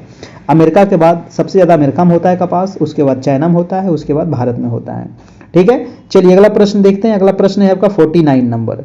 49 सवाल कह रहा है दोस्तों कि सार कोयला क्षेत्र किस देश में है ना। सार कोयला जो क्षेत्र है दोस्तों ये किस देश में है, चीन में है, यूक्रेन, जर्मनी में है, यूक्रेन में है या संयुक्त राज्य अमेरिका में है। तो सार कोयला जो क्षेत्र है ये पड़ता है आपको जर्मनी में, है ना। सार कोयला क्षेत्र या फिर इसी को रूर कोयला क्षेत्र भी आप कह सकते हैं, है ना, रूर प्रदेश, या फिर ये है आपको जर्मनी में। अगला प्रश्न है कि उड़ीसा में स्थानांतरणशील कृषि को किस नाम से जाना जाता है। देखिए स्थानांतरण जो कृषि है जिसको झूम कृषि कहा जाता है, इसको बहुत सारे नामों से जाना जाता है। मेघालय में इसको क्या कहते हैं, या फिर अभी आपको श्रीलंका बताए, श्रीलंका में चेना इसको कहते हैं, इंडोनेशिया में इसको अलग सा नाम से जाना जाता है, ब्राजील में इसको अलग नाम कहते हैं, ठीक है। तो उसी को कृषि को दोस्तों उड़ीसा में किस नाम से जानते हैं, इसी को स्थानांतरित कृषि भी कहते हैं, इसी को कर्तन एवं दहन कृषि भी कहते हैं, इसी को दोस्तों झूम कृषि भी कहा जाता है। तो ये जो कृषि है ना, ये उड़ीसा में इसको क्या कहा जाता है, उड़ीसा में इसको कहते हैं, आपका आंसर हो जाएगा कमान और बिंगा, है ना। कमान और बिंगा इसको दोनों कहा जाता है उड़ीसा में, यानी कि ऑप्शन हो जाएगा यहाँ से सी नंबर आपका बिल्कुल सही हो जाएगा। अगला प्रश्न है आपका 51 नंबर। 51 कह रहा है कि 2001 और 11 के बीच भारत के किस राज्य में जनसंख्या की प्रतिशत दशकीय वृद्धि सर्वाधिक पाई गई। तो भारत में दोस्तों सबसे अधिक कह रहा है, सर्वाधिक जो पाई गई, आपको ऑप्शन दिया गया है मेघालय है, मिजोरम है, उत्तर प्रदेश है और सिक्किम है। सबसे ज्यादा आपका हो जाएगा उत्तर प्रदेश में आपका जनसंख्या जो दशकीय वृद्धि दर यहाँ पर देखने को मिला था 2001 से लेकर के 11 तक आपका। अगला है अंकलेश्वर। अंकलेश्वर बहुत फेमस जगह है, और अंकलेश्वर जो है ये गुजरात में पड़ता है। कहाँ है, अंकलेश्वर है दोस्तों आपको गुजरात में, और किस लिए प्रसिद्ध है, तो ये हो जाएगा खनिज तेल उत्पादन, ठीक है। खनिज तेल उत्पादन के लिए आपका ये प्रसिद्ध है अंकलेश्वर। तो अगला प्रश्न है आपका 53 नंबर। देखिए आप लोग अभी तक वीडियो को लाइक नहीं किए हैं तो लाइक तो कर दीजिए, है ना, एक लाइक तो बनता है आप सभी के लिए, ठीक है। क्योंकि आप सभी के लिए देखिए अभी पूजा चल रहा था, दीपावली, फिर भी हम आप सभी के लिए क्लास लेकर के आ रहे हैं। क्यों, ताकि आप सभी की तैयारी होते रहे, आप सभी की रिवीजन होते रहे, है ना, ताकि आप एग्जाम में पास कर सके, है ना, अधिक से अधिक नंबर आप ला सके। ठीक है, चलिए तो अगला प्रश्न है कि भारत में ज्वार ऊर्जा की उत्पत्ति हेतु सर्वाधिक संभाव्यता उपलब्ध है। तो ज्वार ऊर्जा सबसे अधिक कहां पर दोस्तों संभाव्यता है? मालाबार तट, कोंकण तट, गुजरात तट या फिर कोरोमंडल तट। तो ज्वार ऊर्जा जो सबसे ज्यादा जो संभव है दोस्तों वो होगा कहां पर? यहाँ पर, है ना, यहाँ पर जो होता है या फिर यहाँ पे होता है, ये ज्वार ऊर्जा सबसे अधिक ज्यादा संभव है, वो हो जाएगा आपका आंसर गुजरात तट या फिर खंभात की खाड़ी तट कह सकते हैं, है ना, खंभात की खाड़ी कह सकते हैं या कच्छ के रन वाला कह सकते हैं। ठीक है, यहाँ पर सबसे अधिक दोस्तों संभावना है क्या चीज? तो ज्वारीय ऊर्जा की। आपका अगला प्रश्न है आपका 54 नंबर। 54 की जनसंख्या घनत्व 2011 जनगणना के अनुसार राज्यों का अवरोही क्रम बताना है। देखिए यहाँ पे अवरोही पूछा गया, ज्यादा करके एग्जाम में अवरोही पे पूछा जाता है, अवरोही में बच्चे लोग गलत कर देते हैं, इसी वजह से अवरोही ही पूछता है आपको। तो सबसे अधिक जनसंख्या कहाँ है ना, जनसंख्या, अच्छा घनत्व पूछ रहा है तो घनत्व सबसे ज्यादा बिहार में है। अब सबसे ज्यादा बिहार आपको एक ही गो में है तो आंसर हो जाएगा बी। बिहार के बाद है दोस्तों पश्चिम बंगाल, उसके बाद केरल है, उसके बाद उत्तर प्रदेश है। ऑप्शन नंबर बी आपका बिल्कुल सही हो जाएगा। बिहार में कितना जनसंख्या घनत्व? तो 1106 व्यक्ति प्रति वर्ग किलोमीटर आपका बिहार का है। सबसे कम किसका है? तो अरुणाचल प्रदेश का है, मात्र 17 व्यक्ति प्रति वर्ग किलोमीटर। अगला प्रश्न है आपका 55 नंबर। 55 है कि भारत में कैम्ब्रियन पूर्व महाकल्प की चट्टानें अधिकांशतः पाई जाती है। देखिए कैम्ब्रियन पूर्व महाकल्प की जो चट्टानें हैं ये कहाँ पे पाई जाती है? बहुत बार पूछा गया सवाल है। अरावली है, पश्चिमी घाट है, गोंडवाना है या फिर शिवालिक है। क्या होगा इसका आंसर? देखिए तो भारत में कैम्ब्रियन पूर्व महाकल्प की जो चट्टान है दोस्तों ये अरावली में पाया जाता है आपका। ठीक है, अगर हम भारत की बात करें तो यहाँ पर दोस्तों अरावली जो चोटी है आपका, है ना, गुजरात से लेकर के आपको दिल्ली तक फैला हुआ है अरावली पर्वत। अरावली की सबसे ऊंची चोटी का नाम क्या है? तो गुरु शिखर नाम है, याद रखिएगा क्या नाम है? गुरु शिखर। इसकी ऊंचाई इसकी कितनी है आपको लोग कमेंट करके बताना है ना, गुरु शिखर की ऊंचाई कितनी है। ठीक है, तो ये हो जाएगा गुरु शिखर, आंसर हो जाएगा आपका अरावली पर्वत आपका। अब ये अवशिष्ट के रूप में बचा है ना, अब इसको अवशिष्ट पर्वत कहा जाता है क्योंकि बहुत ज्यादा टूट फूट की क्रिया की वजह से अब ये छोटी हो गई है। अगला है कि दावोलीम हवाई अड्डा निम्नलिखित में से कहाँ स्थित है दोस्तों? बताइए, दावोलीम हवाई अड्डा। दावोलीम हवाई अड्डा, बहुत सारे लोग इसमें गलती करेंगे और आंसर हो जाएगा आपका गोवा, है ना। दावोलीम हवाई अड्डा कहाँ है? तो भैया गोवा में है आपको, है ना, गोवा वाले बीच पर। ठीक है, बीच पर नहीं है, हम ऐसे ही बोल दिए। आप जा सकते हैं गोवा घूमने के लिए, है ना, जिंदगी में एक बार जरूर जाना चाहिए। अगला है कि भावर पेटी पाई जाती है क्यों? कहाँ पाई जाती है भावर? तो मैंने कई बार आप लोग को बताया था कि जैसे ही नदियां निकलती है ना, नदियां जब निकलती है दोस्तों, ठीक है, नदियां कहाँ से निकलती है? ये पर्वत है आपका, है ना, ये क्या है? पर्वत है। पर्वत पर से नदियां निकली और नदियां निकलेगी तो क्या करेगी? कंकड़ पत्थर लेते चलेगी आपको। ठीक है, पत्थरों को, बड़े बड़े पत्थरों को ला करके क्या करेगी? तो यहाँ पर पर्वत पदीय क्षेत्र में क्या करेगी? यहाँ पर जमा कर देगी। तो ये जो पर्वत पदीय क्षेत्र है ना, इसी को क्या कहते हैं? इसी को कहते हैं भावर क्षेत्र। इसी को क्या कहते हैं? भावर क्षेत्र। और यहाँ पर नदियाँ क्या हो जाती है? नदियाँ यहाँ पर हो जाती है गुम हो जाती है, मतलब कि भुला जाती है कि हम आगे कहाँ बढ़े। नदी को कंफ्यूजन हो जाता है कि आगे हम कहाँ बढ़े, क्योंकि आगे रास्ते नहीं दिख रहा है। ठीक है, और यहाँ पर नदी आपको नहीं दिखेगी क्योंकि ऊपर ऊपर कंकड़ है, नीचे नीचे नदी है, पत्थर है और उसके नीचे नीचे नदी बह रही है। लेकिन जब इसके आगे नीचे नदी बहती है तो इसको कहा जाता है दोस्तों तराई क्षेत्र, है ना, इसी को कहते हैं आपको तराई क्षेत्र। और यहां से हमको क्वेश्चन पूछ रहा था आपको भावर वाला, तो भावर वाला हो जाएगा हिमालय के गिरिपद क्षेत्र में। गिरि मतलब क्या होता है? पर्वत, और पद माने क्या होता है? पैर। ठीक है, यानी पर्वत के पैर के पास ये वाला भावर क्षेत्र आपको देखने को मिलेगा। अगला प्रश्न देखते हैं आपका 58 नंबर। 58 सवाल है कि आपका उष्णकटिबंधीय आर्द्र पर्णपाती वन मुख्य वृक्ष कौन से हैं? उष्णकटिबंधीय आर्द्र पर्णपाती। अब जैसे यहाँ पर आर्द्र आ गया और वो भी आ गया पर्णपाती। पर्णपाती में क्या होता है कि साल में एक बार अपनी पत्तियां को वो झाड़ देगी, यानी कि गिरा देगी। ठीक है, तो यहाँ पर जो ऑप्शन हो जाएगा, जूनिफर गलत है, सुंडारी गलत है, अकेसिया गलत है, ये सभी आपका दोस्तों गलत है। आपका आंसर हो जाएगा साल वृक्ष। साल वृक्ष दोस्तों उष्णकटिबंधीय आर्द्र पर्णपाती वन का सबसे प्रमुख वृक्ष माना जाता है साल। ठीक है, साल। अगला प्रश्न है 59 कि बालघाट और छिंदवाड़ा, ठीक है, बालाघाट एवं छिंदवाड़ा किस खनिज के लिए प्रसिद्ध है?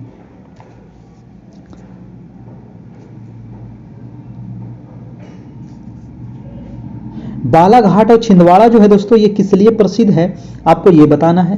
तांबा है, लौह अयस्क है, जस्ता है या मैग्नीज है?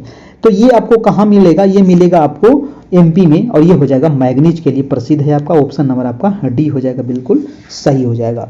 याद रखिएगा बालाघाट और छिंदवाड़ा किस लिए प्रसिद्ध है, ऑप्शन नंबर डी मैग्नीज के लिए। अगला है कि जावर क्षेत्र किस खनिज के लिए प्रसिद्ध है, बताइए। जावर क्षेत्र जो है ये किस खनिज के लिए प्रसिद्ध है, तांबा, लौह अयस्क, जस्ता या मैग्नीज। तो जावर क्षेत्र हो जाएगा दोस्तों आपके जस्ता के लिए, जैसे जावर और जैसे जस्ता याद रखिएगा, है ना। जावर क्षेत्र जस्ता, जावर क्षेत्र जस्ता, और तांबा के लिए खेतड़ी क्षेत्र, तांबा के लिए खेतड़ी क्षेत्र। अगला प्रश्न चलते हैं 61 नंबर। 61 नंबर सवाल है कि 2011 की जनगणना के अनुसार सर्वाधिक जनसंख्या घनत्व वाला राज्य तो सबको पता है अपना बिहार है, और वो कितना है, तो 1106 व्यक्ति प्रति वर्ग किलोमीटर है। सबसे कम कहाँ है, तो सबसे कम हो जाएगा अरुणाचल प्रदेश का, मात्र 17 व्यक्ति प्रति वर्ग किलोमीटर है। ठीक है, याद रखिएगा। और बिहार और पूरे भारत का कितना है दोस्तों, अगर पूछे भारत का जनसंख्या घनत्व तो 382 व्यक्ति प्रति वर्ग किलोमीटर है। ये भारत वाला भी याद रखना, बस ये तीन वो याद रखिएगा, काम आपका हो जाएगा। अगर पूछे कि भारत में सबसे अधिक किसका है, भारत में मतलब उसमें राज्य भी शामिल है और केंद्र शासित प्रदेश भी अगर शामिल कर लिया जाए तो सबसे अधिक हो जाएगा आपका दिल्ली का, है ना। सबसे अधिक किसका हो जाएगा, दिल्ली का हो जाएगा, राज्य और केंद्र शासित को अगर मिला दिया जाए तो। अगला प्रश्न चलते हैं, उससे पहले आपको बता दें कि अगर आपको एनसीईआरटी का नोट्स चाहिए तो आपको मिल जाएगा। एमसीक्यू नोट्स अब ज़्यादा समय नहीं बचा है, फटाफट लेकर के आप इसको रट जाइए, आपका रिजल्ट हो जाएगा। ठीक है, तो ये 6 से लेकर के 10 क्लास तक दोस्तों आपको एनसीईआरटी एमसीक्यू चैप्टर वाइज यहाँ पर आपको दिया जाएगा। ठीक है, चैप्टर वाइज बनाया गया है ताकि आपको रिवीजन करने में काफ़ी सहूलियत होगा, और क्वेश्चन के नीचे जस्ट नहीं हम आंसर दे दिए हैं ताकि और भी आपको आसानी होगा पढ़ने में आपको, ठीक है, याद करने में, है ना। ये व्हाट्सएप नंबर है, यहाँ पर आपको कमेंट करके आप PDF ले सकते हैं। मात्र इसमें 351 अभी ऑफर है, तो ये ऑफर आपको लाभ उठाइए और फटाफट ये आपको पे करके हमसे ले लीजिए। यही नंबर आपको फ़ोन पे गूगल पे भी है, इसी नंबर पर आपको सारे मटेरियल प्रोवाइड कर दिए जाएंगे। इसी नंबर पे आपको पे करना है और स्क्रीनशॉट लेकर के इसी नंबर व्हाट्सएप पर आपको भेज देना है। हम आपको सारे मटेरियल प्रोवाइड करा देंगे और आपको ग्रुप में भी ऐड कर देंगे, जहां आपको डेली क्लास भी होगी और आपको सारे टेस्ट भी आपको मिलते रहेगा। चलते हैं, अगला प्रश्न है आपका, प्रश्न नंबर 62 नंबर है। 62 कह रहा है दोस्तों कि 2011 जनगणना के अनुसार न्यूनतम नगरीय जनसंख्या वाला राज्य। देखिए सबसे कम नगरीय, आप मान लीजिए कि 2011 जनगणना से ना आपको 2 सवाल या 3 सवाल आपको एग्जाम में जरूर पूछेगा, है ना। 2 सवाल या 3 सवाल आपको जरूर पूछेगा, चाहे वो 68 हो, 9 10th हो, 11 12th हो, है ना। तो जनगणना आपको कंठस्थ कर लेना है ना। आप खुशनसीब हैं दोस्तों कि अभी तक आपको नया डाटा नहीं आया है। अगर भैया नया डाटा आ गया ना तो बहुत सारा चीज़ आपको याद करना पड़ेगा, इसीलिए पुराना डाटा से ही अभी काम चलाना है। वो हो जाएगा हिमाचल प्रदेश न्यूनतम नगरीय जनसंख्या वाला राज्य। कौन हो जाएगा, हिमाचल प्रदेश हो जाएगा आपका, है ना, हिमाचल प्रदेश। अगला सवाल देखते हैं आपका 63 नंबर।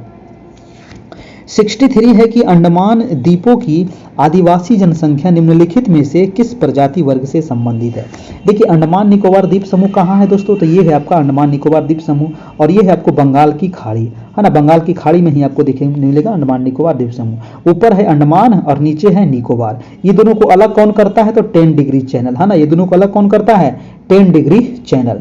प्रश्न हमसे पूछ रहा था कि अंडमान द्वीप में वो आदिवासी जनसंख्या कौन सी है ना, किस प्रजाति वर्ग से संबंधित है, तो वो है दोस्तों आपको निग्रीटो, है ना। वो क्या हो जाएगा आपका, निग्रीटो हो जाएगा। ऑप्शन नंबर आपका बी हो जाएगा। सेंटोलीज जनजाति यहीं पर पाई जाती है, जो सबसे दुनिया की सबसे खतरनाक जनजाति मानी जाती है सेंटलीज जनजाति, है ना। सेंटलीज जनजाति के बारे में सुने होंगे ना, जब 2004 में आपका आया था सुनामी, तो उस समय दोस्तों यहाँ पर हेलीकॉप्टर से लोग देखने गए थे इसको कि कहीं ये मतलब कि मरमुरा तो नहीं गए हैं, लेकिन इन्होंने क्या किया, उसी के ऊपर तीर धनुष से तीर जलाना शुरू कर दिए।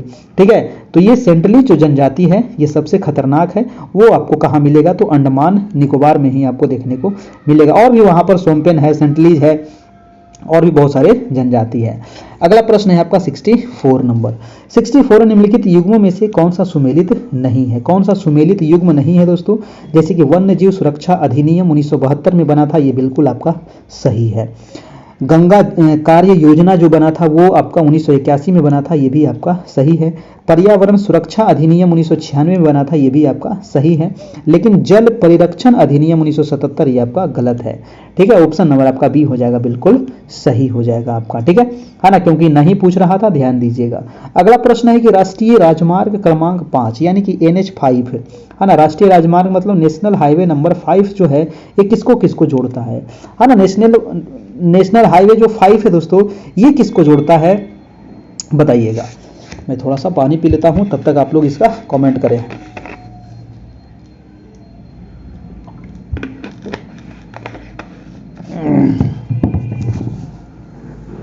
देखिए, तो राष्ट्रीय राजमार्ग संख्या जो 5 है दोस्तों ये चेन्नई को कोलकाता से जोड़ता है। भाई साहब याद रखिएगा, चेन्नई से कोलकाता को जोड़ता है, क्योंकि राजमार्ग भी आपको पढ़ना है। ठीक है, परिवहन भी आपको पढ़ना है और परिवहन से क्वेश्चन पूछे जाएंगे, है ना, तो परिवहन भी आप ध्यान रखिएगा। अगला सवाल है आपका 66 नंबर की, नोकरेक जैव मंडल आरक्षित क्षेत्र किस राज्य में है। नोकरेक बहुत बार पूछा गया है, नोकरेक, है ना, नोकरेक बहुत सारे लोग जो है तमिलनाडु मार देते हैं, ये गलत है। नोकरेक हो जाएगा आपका मेघालय, मेघालय, मेघालय। कहाँ हो जाएगा, मेघालय।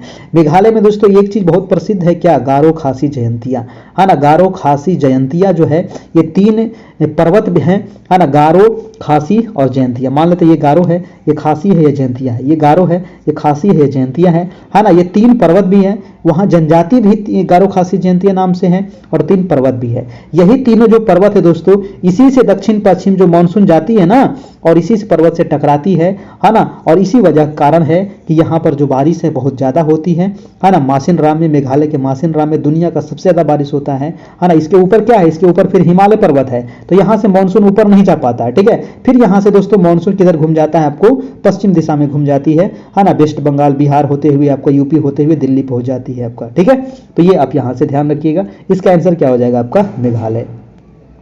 अगला है आपका 67 नंबर की, भारतीय आर्य प्रजाति के निवास स्थान कहाँ है।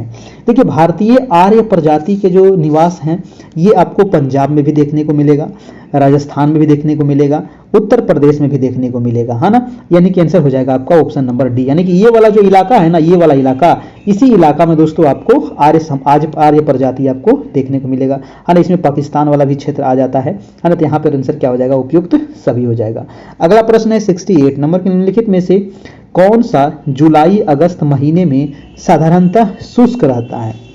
देखिए, बहुत बढ़िया प्रश्न है दोस्तों, कह रहा है इसको थोड़ा सा अच्छा से देखिए, है ना, जुलाई अगस्त।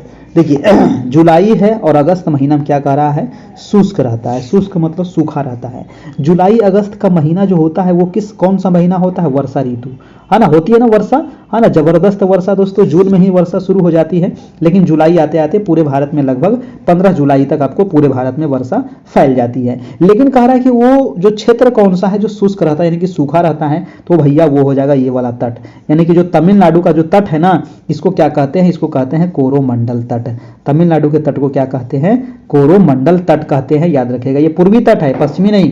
पश्चिमी को कहा जाता है मालाबार तट, है ना। केरल के तट को क्या कहते हैं, मालाबार, तो मालाबार नहीं होगा, कोंकण भी नहीं होगा, क्या हो जाएगा, कोरोमंडल तट। आखिर कोरोमंडल तट पर वर्षा कब होती है, तो ये लौटते हुए मानसून से वर्षा होती है, उत्तर पूर्वी मानसून से, याद रखिएगा, है ना, उत्तर पूर्वी मानसून से। यहाँ पर अभी जो मौसम है ना जाड़े का, अभी तमिलनाडु में बारिश हो रही है ना, अभी तमिलनाडु में, आंध्र प्रदेश में बारिश हो रही है, वहां पर बाढ़ आया हुआ है। प्रश्न है कि निम्नलिखित में से कौन सा भारत में शीत मरुस्थल की सही अवस्थिति को अभिव्यक्त करता है। देखिए, शीत मरुस्थल, भारत में 2 प्रकार के मरुस्थल है। ठीक है, भारत में दोस्तों 2 प्रकार के मरुस्थल है। एक तो आपका गर्म मरुस्थल है, एक आपका शीत मरुस्थल है। गर्म मरुस्थल कहाँ पर दिखेगा, तो ये हो जाएगा थार का मरुस्थल, और शीत वाला कहाँ हो जाएगा, तो ये हो जाएगा लद्दाख वाला, है ना, ये हो जाएगा लद्दाख वाला मरुस्थल, जहां पर क्या है, बर्फ ही बर्फ जमे हैं। ठीक है, तो 2 प्रकार के हैं। तो शीत मरुस्थल भारत में होता है दोस्तों काराकोरम श्रेणी के उत्तर पूर्व में देखने को मिलेगा आपको। ठीक है, काराकोरम श्रेणी के उत्तर पूर्व, जैसे कि ये आपका जम्मू कश्मीर है, तो सबसे ऊपर है काराकोरम, फिर है लद्दाख, फिर है जास्कर और फिर है पीर पंजाल। ये 4 श्रेणियां याद रखिएगा ट्रांस हिमालय का, है ना, काराकोरम, लद्दाख, जास्कर, पीर पंजाल। तो ये जो काराकोरम जो श्रेणी है ना, इसी के दोस्तों यहाँ पर आपको देखने को मिलेगा क्या, तो ये मिलेगा आपको क्या, शीत मरुस्थल आपका। अगला प्रश्न चलते हैं आपका 70 नंबर। 70 नंबर है कि काठियावाड़ प्रायद्वीप एक उदाहरण है। देखिए काठियावाड़ तट है ना, अगर देखिएगा काठियावाड़ तट दोस्तों तो आपको मिलेगा कहाँ पर, तो ये गुजरात के तट को कहा जाता है काठियावाड़ तट। ठीक है, गुजरात के तट को कहा जाता है काठियावाड़ तट दोस्तों। तो वही हमसे प्रश्न पूछ रहा है कि काठियावाड़ जो प्रायद्वीप है एक उदाहरण है किसका, उन्मज्जी तटरेखा का या निमग्न तटरेखा का या फिर रिया तटरेखा का या फिर डालमेशियन तटरेखा का। तो जो काठियावाड़ प्रायद्वीप है ये हो जाएगा आपका निमग्न तटरेखा का ये उदाहरण है, बस आपको याद रखना है निमग्न। ठीक है, अगला प्रश्न है आपका 71 नंबर कि मेघालय पठार अधिकतर निर्मित है। देखिए मेघालय जो है दोस्तों ये आपका प्रायद्वीपीय भारत का ही हिस्सा रहा है मेघालय का पठार। ठीक है, ये याद रखना है ना, ये प्रायद्वीपीय भारत का ही हिस्सा है आपका मेघालय का पठार। इसको हम अगर मैप के हिसाब से अगर हम देखा जाए है ना, देखिए मैं थोड़ा सा आपको इंडिया का मैप बना करके भी थोड़ा सा दिखा दूं। ये रहा आपका भारत का मानचित्र है ना, भारत के मानचित्र में दोस्तों ये वाला जो राज्य दिख रहा है ये वाला मेघालय यहाँ पर है। ठीक है, मेघालय आपको यहीं पर देखने को मिलेगा। तो मेघालय का जो पठार है ना ये पूरा क्या है आपका, ये पूरा है प्रायद्वीपीय भारत है ना, ये पूरा आपका प्रायद्वीपीय भारत है। लेकिन ये जो प्रायद्वीपीय भारत है ये यहाँ तक आपको फैला हुआ था, लेकिन हुआ क्या कि बीच का जो भाग है ना दोस्तों ये क्या हो गया, धंस गया है ना, मालदा गैप जिसको कहा जाता है। तो मालदा गैप यहाँ पर होने की वजह से ये वाला भाग क्या हो गया, कट गया।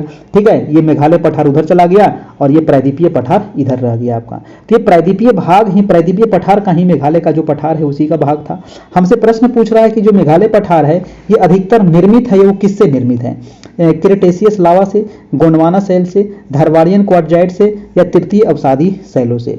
देखिए ये मुख्य रूप से जो निर्मित है वो हो जाएगा धारवाड़ियन क्वार्टजाइट से, यानी धारवाड़ का जो पठार मिलेगा आपको वो अधिकतर कर्नाटक राज्य में है ना। इसी में अलग अलग नाम आपको दिया गया दोस्तों है ना, इसी में अलग अलग नाम सभी जगह दे दिया गया है। ठीक है, तो इसी के प्रजाति का आपको ये वाला हो जाएगा, यानी कि ऑप्शन नंबर आपका सी यहाँ से बिल्कुल सही हो जाएगा।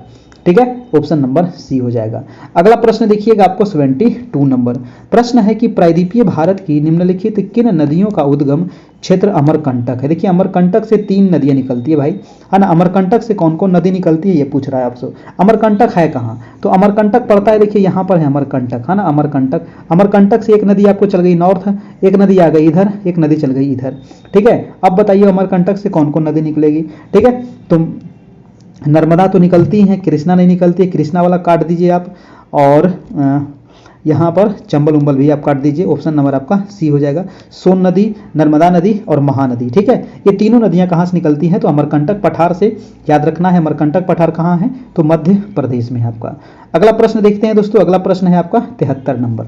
73 नंबर कह रहा है कि निम्नलिखित मृदाओं में कौन सी ग्रेनाइट एवं नाइस के अपक्षय से निर्मित होता है।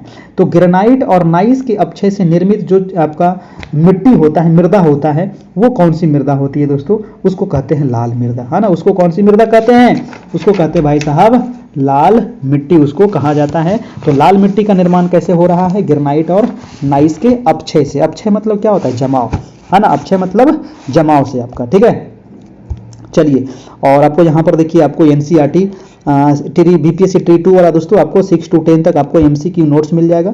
ये आपका व्हाट्सएप नंबर है ना, ये आपका व्हाट्सएप नंबर है। फटाफट इसमें 351 आपका चार्ज है, अभी ऑफर है, ऑफर का लाभ ले सकते हैं। मात्र 351 इसमें चार्ज है, जो आपको 6 से लेकर के 10 क्लास तक सभी आपको चैप्टर वाइज पीडीएफ मिल जाएगा। नोट्स बनाया गया है एमसीक्यू है ना, और जस्ट क्वेश्चन के नीचे ही आपको आंसर दे दिया गया है, ताकि आपको याद करने में काफ़ी सहूलियत होगा। बहुत मेहनत लगा इसको बनाने में है ना, और बहुत सारे क्वेश्चन यहाँ से पिछले बार भी आया था एग्जाम में, इस बार भी बहुत सारा क्वेश्चन लड़ने की संभावना है, क्योंकि सिलेबस के अनुसार ही बनाया गया है ना, तो लड़ेगा ही लड़ेगा, 100% लड़ेगा, उसमें कोई दो राय आपका नहीं है। और सिलेबस से ही आपको पिछला बार भी क्वेश्चन पूछा गया था, इधर उधर का क्वेश्चन नहीं था है ना। 1 to 5 का भलाई थोड़ा सा उठपटांग था, क्योंकि 1 to 5 में आपका 1 से लेकर के 12 क्लास तक आपको क्वेश्चन डाल दिया था आपको है ना, इसलिए उठपटांग लग रहा था आप लोग को। ठीक है, चलिए, तो इस पे आप कांटेक्ट कीजिएगा, आपको उपलब्ध करा दिया जाएगा। प्रश्न है 73 नंबर की, निम्नलिखित मृदाओं में कौन सी ग्रेनाइट और नाइस के अपक्षय से बनता है, तो बता दिया आपको लाल मृदा। अगला प्रश्न देखिएगा आपका 74 नंबर।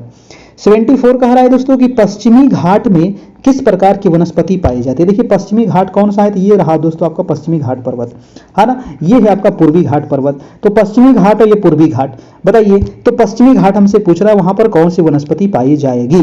कई बार हम बता चुके हैं, तब कोई दिक्कत आप लोग को नहीं होना चाहिए। मैनग्रोव गलत बात है। मैंग्रोव कहां पर मिलेगा? तो मैंग्रोव मिलेगा दोस्तों कहां पर? तो जहां पर ज्वारीय इलाका हो, है ना, जहां पर दोस्तों नदियां आकर के मिलती हो, है ना, जैसे कि आपको गंगा और ब्रह्मपुत्र नदी जाकर के मिलती है डेल्टाई क्षेत्र में, है ना, तो मैंग्रोव वन मिलेगा, याद रखिएगा, डेल्टा वाले क्षेत्र में, है ना, जहां पर डेल्टा का निर्माण होता है वहां पर देखने को मिलता है। उष्णकटिबंधीय पर्णपाती, पर्णपाती वाला तो होगा ही नहीं, और ये शुष्क सवाना स्टेपी आपका होगा ही नहीं। सदापर्णी वाला हो जाएगा दोस्तों, उष्णकटिबंधीय नमोष्ण सदापर्णी। देखिए नाम थोड़ा सा घुमा के लिख दिया है ना, उष्णकटिबंधीय तो आपको समझ में आ रहा है, नमोष्ण मतलब क्या हो गया आपका ये नमी वाला, और सदापर्णी मतलब क्या हो गया? सदाबहार। ठीक है, यानी कि उष्णकटिबंधीय सदाबहार वन में पाया जाएगा, आपको पश्चिमी घाट में पाए जाते हैं। ठीक है, मैंने कई बार बता दूंगा कि उष्णकटिबंधीय सदाबहार वन, ये पश्चिमी घाट हो गया आपका, अंडमान निकोबार हो गया, नॉर्थ ईस्ट वाला जो इलाका हो गया, यही 3 जगह है दोस्तों जहां पर आपको मिलेगा क्या? तो उष्णकटिबंधीय सदाबहार वन। अगला प्रश्न देखिएगा आपका 75 नंबर। देखिए हम थोड़ा सा फास्ट बोलते हैं, अगर आपको फास्ट लग रहा है ना तो ये 3 डॉट यहाँ पर दिया गया है ना, 3 डॉट पे क्लिक करिएगा और यहाँ पर सेटिंग में जाकर के दोस्तों आप स्लो कर लीजिएगा, स्लो करके आप देखिएगा, आपको समझ में आएगा। ठीक है, हम थोड़ा सा फास्ट बोलने की आदत है। प्रश्न है, निम्नलिखित में से कौन सा भारत में सबसे बड़ा कोयला क्षेत्र है? देखिए भारत में सबसे बड़ा कोयला, गिरिडीह भी कोयला होता है, बोकारो भी कोयला है, रानीगंज भी कोयला, झरिया भी कोयला है, लेकिन सबसे बड़ा अगर कहे तो झरिया हो जाएगा दोस्तों, है ना, झरिया जो है ये सबसे बड़ा कोयला क्षेत्र है।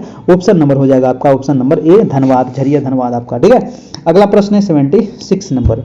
निम्नलिखित राज्यों में से किस में मछली या समुद्री उत्पादन अंतःस्थलीय उत्पादन से कम है?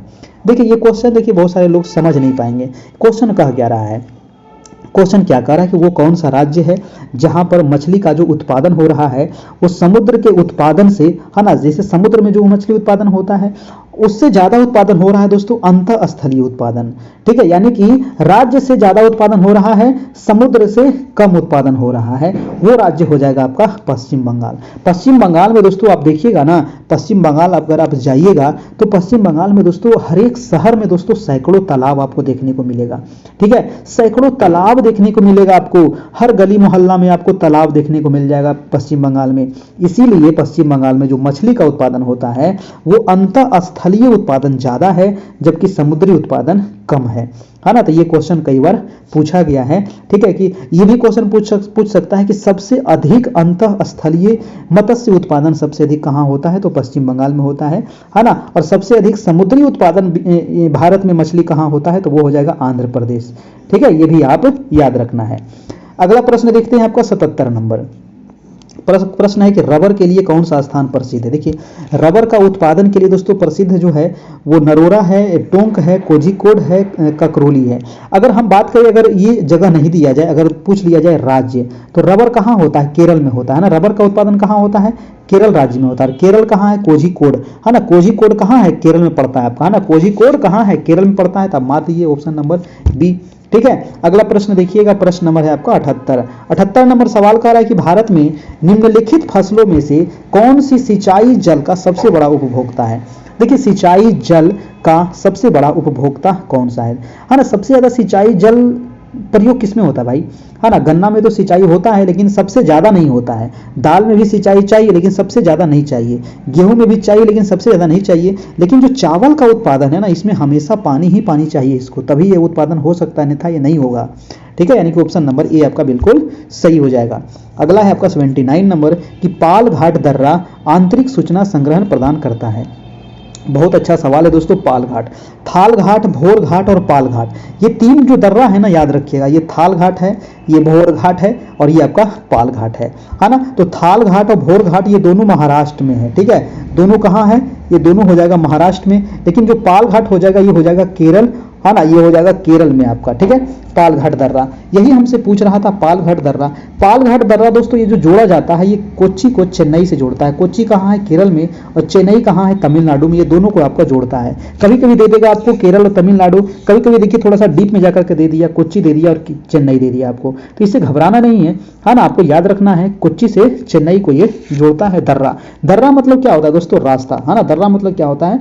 रास्ता, यानी कि 2 पहाड़ी के बीच में ये रास्ता होता है ना। ये मान लेते ये 2 पहाड़ी है, ठीक है, ये 2 पहाड़ी है, इसके बीच में क्या है, ये रास्ता है। ठीक है, इसी को कहा जाता है आपको दर्रा। दर्रा का निर्माण कैसे होता है, तो नदी के द्वारा होता है दोस्तों, है ना कभी यहाँ पर आज से करोड़ों अरबों बरस पहले यहाँ पर जरूर कोई नदी बही होगी और ये क्या किया, पहाड़ को काट दिया, यहाँ पर रास्ता बना दिया और बाद में वही रास्ता हमें काम आ रहा है। ठीक है, चलिए अगला प्रश्न है आपका, सीप किला दर्रा। सीप किला दर्रा किस राज्य में स्थित है? सीप किला याद रखिएगा, सीप किला हिमाचल प्रदेश, है ना। सीप किला दर्रा हिमाचल प्रदेश याद रखना है, सीप किला हिमाचल प्रदेश। नाथुला और जलेपला बताइएगा, नाथुला और जलेपला सिक्किम में है दोस्तों, नाथुला और जलेपला सिक्किम में है। बोमडीला कहाँ है? अरुणाचल प्रदेश में, याद रखना, सभी पूछा जाता है आपको, है ना। चलिए, तो ये रहा आज का 80 सवाल। कैसा लगा, अच्छा लगा कि नहीं लगा तो एक लाइक कर दीजिएगा, चैनल पर नए होंगे तो सब्सक्राइब कर लीजिएगा। डेली 9 बजे से आपकी टेस्ट होती है और दोस्तों 1,22,000 आपकी वैकेंसी हो गई है ना, 1,22,000 से भी ज़्यादा आपकी वैकेंसी हो गई है और इसको जम के आपको तैयारी करना है बीपीएससी सेकेंड फेज के लिए।